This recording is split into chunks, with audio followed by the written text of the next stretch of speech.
Alright, magandang araw muli mga kababayan. Welcome back to YouTube channel, Taong Kalye. Dito ngayon tayo sa may Baclaran. Ito pong ating pinutukan, ito po yung Baclaran Church. At update lang tayo mga kababayan dito sa ginagawang LRT1 Cavite Extension. Dito sa may parte ng Redemptorist Station. Ito po mga kababayan, no? Ito na po yung area na to. Makikita natin itong ginagawa ng Redemptorist Station ng LRT1. Halos kompleto na siya, oh. Kaya pati yung bubong kompleto na rin, oh.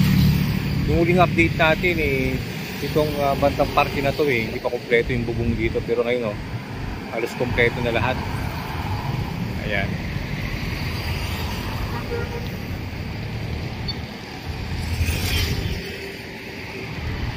Kaya agaw pansin mga kababayan yung footbridge, no, na ginawa rito para patawid dito sa may pagbumaba ka ng station ng Redemptorist.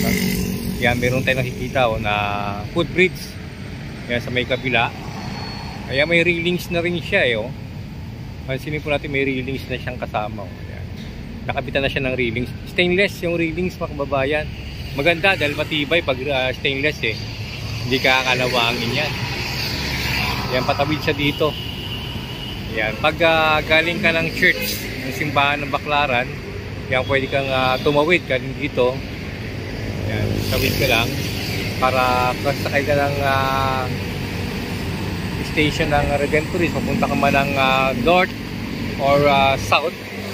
Ayan, dito na. Madali na mga kababayan. Pag pupunta ka lang ng monumento, madali na.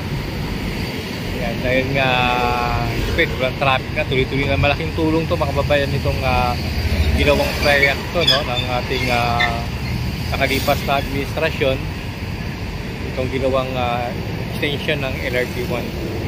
Kaya to sa 2000, kung yung nagkakabali mga kababayan, mga last quarter ng 2024 ay mag-operate na yung 5 station.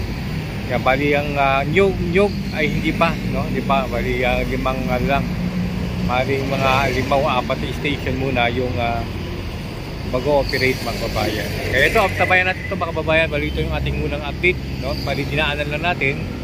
Ayan, para mapakita pa natin sa inyo kung ano po nangyayaring ganap dito sa may ginagawang LRT1 Cavite Extension. Ayan, daming mga sasakyan, no?